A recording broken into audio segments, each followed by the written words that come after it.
और बात करेंगे देश भर में ये जो हड़ताल बुलाई गई उस पर आज इस बड़ी खबर की खास पेशकश में बात करेंगे। देश भर की हड़ताल का असर राजस्थान पर भी देखने को मिला है। दरअसल राजस्थान के जयपुर, राजस्थान के भरतपुर और राजस्थान के विजयनगर की ये 3 तस्वीरें जहां पर हड़ताल का मिला जुला असर देखने को मिला है। राजस्थान में 11,000 कर्मचारी हड़ताल पर हैं। राष्ट्रव्यापी हड़ताल के तहत प्रदेश भर में प्रदर्शन किए जा रहे। बीमा, डाक, शिक्षा और स्वास्थ्य सेवाओं पर भी इसका असर देखने को मिला है। ट्रेड यूनियंस का दावा है कि 25 करोड़ कर्मचारी आज हड़ताल पर हैं। कोलकाता, भुवनेश्वर में रेलवे ट्रैक को जाम किया गया है। बैंक, बीमा, डाक और पब्लिक ट्रांसपोर्ट जैसी सर्विसेज आज यानी कि 9 जुलाई को देश भर में प्रभावित है। 10 केंद्रीय ट्रेड यूनियनों और उनके सहयोगी संगठनों ने ये हड़ताल बुलाई है। Indian national trade union Congress, अब आपको वो नाम बताएंगे जिन्होंने ये हड़ताल बुलाई है। दरअसल Indian national trade union council यानी कि INTUC, all India trade union Congress यानी कि AITUC, हिंद मजदूर सभा, centre of Indian trade unions, all India United trade union centre, trade union coordination centre, इसके अलावा सेल्फ एम्प्लॉयड विमेंस एसोसिएशन, इसके बाद all India central council of trade unions, labour progressive federation और United trade union Congress, ये सभी वो नाम है जिन्होंने मिलकर इस हड़ताल को बुलाया है। ट्रेड यूनियंस निजीकरण और 4 नए लेबर कोड्स का विरोध कर रहे हैं। ये केंद्र की उन नीतियों का विरोध कर रही हैं जिन्हें वो मजदूर विरोधी, किसान विरोधी और कॉर्पोरेट समर्थक मानती है। दरअसल देश में पब्लिक और प्राइवेट सेक्टर में 26 करोड़ कर्मचारी हैं, ऐसा पीरियोडिक लेबर फोर्स सर्वे में कहा गया है। इसमें इनफॉर्मल सेक्टर में 50 करोड़ और फॉर्मल सेक्टर में 6 करोड़ कर्मचारी हैं। ट्रेड यूनियनों का ये कहना है कि सरकार की नीतियां मजदूरों और किसानों के खिलाफ हैं।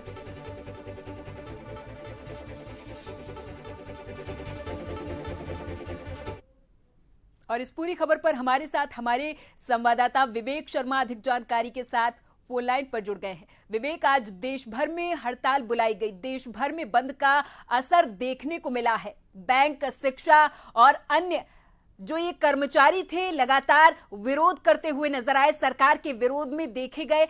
राजस्थान में किस तरीके का असर देखने को मिला है इस बंद का, विवेक?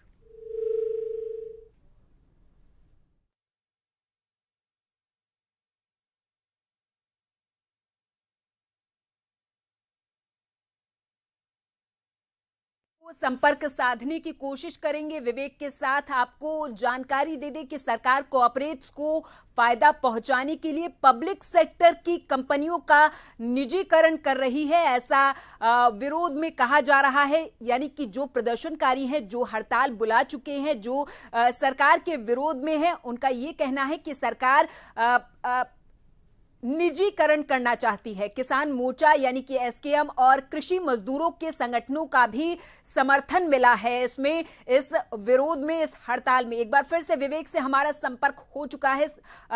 विवेक, आज देश भर में हड़ताल देखी गई, प्रदर्शन देखने को मिला है। राजस्थान में किस तरीके की तस्वीरें सामने आई, विवेक? देखिए, केंद्र सरकार की मजदूर और किसान विरोधी नीतियों के विरोध में आज देश भर के 10 केंद्रीय ट्रेड यूनियनों की ओर से भारत बंद का आह्वान किया गया था। और भारत बंद के आह्वान का मिला जुला असर जो है वो देश भर में देखा गया। राजस्थान की अगर बात की जाए तो राजस्थान में मिला जुला असर जो है वो इस आज बंद का देखा गया है। 10 केंद्रीय ट्रेड यूनियनों के आह्वान पर आज बैंक, डाक, कोयला खनन, बीमा, बिजली, निर्माण तरीके तमाम क्षेत्रों के जो कामगार थे, जो श्रमिक मजदूर थे, उन्होंने बंद में किया। और ये आह्वान किया जा रहा था कि करीब 25 करोड़ कामगार जो है वो भारत बंद में हिस्सा लेंगे। लेकिन मिला जुला असर जो है वो देश भर में देखने को मिला है। किसानों और इस यूनियन की प्रमुख मांगे थी कि न्यूनतम मजदूरी जो है वो 26,000 रुपए प्रति माह तय की जाए। पुरानी पेंशन योजना जो OPS थी उसको केंद्र सरकार की ओर से बहाल किया जाए। शहरी और ग्रामीण क्षेत्रों में रोजगार गारंटी योजना जो है उसका विस्तार किया जाए और 4 जो लेबर कोड जो सरकार की ओर से लाए गए थे उन्हें वापस किया जाए। इसके अलावा सार्वजनिक क्षेत्र के उद्यमों में निजीकरण जो है उसको बंद किया जाए, क्योंकि जहां जहां निजीकरण जो है वो शुरू किया जाता है वहां श्रमिकों का विरोध, श्रमिकों के शोषण जो है वो वहां शुरू हो जाता है। तो ऐसे में इन तमाम मांगों को लेकर देश भर में आज बंद का आह्वान किया गया था। तमाम जो ट्रेड यूनियनों के प्रतिनिधि है उन्होंने अपने अपने जिलों में जिला मुख्यालयों पर प्रदर्शन किया। अपने जो दफ्तर थे, जो अपने संस्थाएं थी, उनके बाहर एकजुट होकर विरोध किया और केंद्र सरकार की श्रमिक और किसान विरोधी नीतियों को लेकर के अपने जो है नारेबाजी की। और संबंधित जो प्राधिकारी अधिकारी थे उन्हें ज्ञापन सौंप कर केंद्र सरकार तक जो है अपने मांग रखी गई।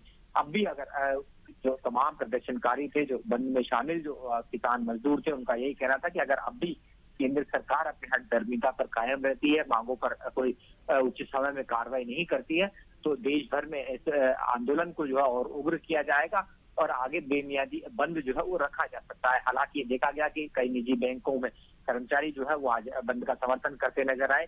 तो आर्थिक रूप से कई परेशानी जो है वो लोगों को झेलनी पड़ी। वहीं मजदूरों की बंदी के चलते आज कई प्रोजेक्ट पे काम जो है वो पूरी तरह थम गया। कुछ प्रोजेक्ट पर आधे अधूरे जो है वो मजदूर पहुंचे, रोजाना से कहीं कम संख्या में मजदूर पहुंचे, तो प्रोजेक्ट साइट पर भी इसका खासा असर देखा गया, मंडियों में भी इसका खासा असर देखा गया। लेकिन कुल मिलाकर ये कहा जा सकता है कि जिस तरह बंद का आह्वान आज भारत बंद को लेकर के किया गया था, उसमें पूरी तरह से वो सफल जो है वो उनके आह्वान पर नहीं हो पाया था। कुछ जो मजदूर और किसान थे वो इस बंद में समर्थन में दिखे, तो कुछ जो है रोजाना की तरह अपने दिहाड़ी अपने काम करते नजर आए। ठीक है विवेक, ये तो बात वो रही कि इन्होंने हड़ताल की, प्रदर्शन किया, वजह आपने बताई, आपने ये बताया कि आमजन परेशान दिखे, लेकिन अब आपसे ये भी समझना चाहेंगे कि ये पहली बार ऐसी हड़ताल, ऐसा प्रदर्शन नहीं हुआ है। इसके पहले भी कई बार देशव्यापी हड़ताल की जा चुकी है, लेकिन फिर भी सरकार और जो प्रदर्शनकारी रहते हैं उनमें कहीं ना कहीं बातचीत में सहमति बन जाती है, लेकिन बाद में देखने को मिलता है कि सरकार या फिर देरी करती है या फिर मुकर जाती है और एक बार फिर से प्रदर्शनकारी फिर से सड़कों पर आ जाते हैं और प्रदर्शन करने लगते हैं। तो आपको क्या लगता है कि आज जो दिन भर में प्रदर्शन हुआ है उससे कोई आउटकम निकलकर सामने आया है क्या विवेक? बिल्कुल, देखिए अगर ट्रेड यूनियनों की मांगे देखी जाए तो ये मांगे कोई नई मांगे नहीं है। लंबे समय से ये मांगे जो है वो जस की तस चली आ रही है। लंबे समय से लगातार जो ट्रेड यूनियन है वो केंद्र सरकार की इन्हीं नीतियों को लेकर के विरोध जाहिर कर रहे थे। सार्वजनिक क्षेत्रों का जब भी निजीकरण किया जाता है, तमाम श्रमिक जो उससे प्रभावित होते हैं उनका विरोध सामने आता है। निजीकरण रोकने की मांग लगातार की जा रही है। श्रमिक विरोधी जो कानून लाए गए थे उनका विरोध किया जा रहा था कि इससे जो व्यापारी वर्ग है, जो प्रशासन है, जो उस संस्था का प्रशासन रहेगा उसके अधिकार बढ़ेंगे, लेकिन श्रमिकों का वहां शोषण होगा। साथ ही न्यूनतम मजदूरी को लेकर के यहाँ पर मांग की जा रही थी कि जो पुराने अनुसार की जा रही है उसको बदलते समय महंगाई बढ़ी है तो उसके अनुसार इसको भी बढ़ाया जाए।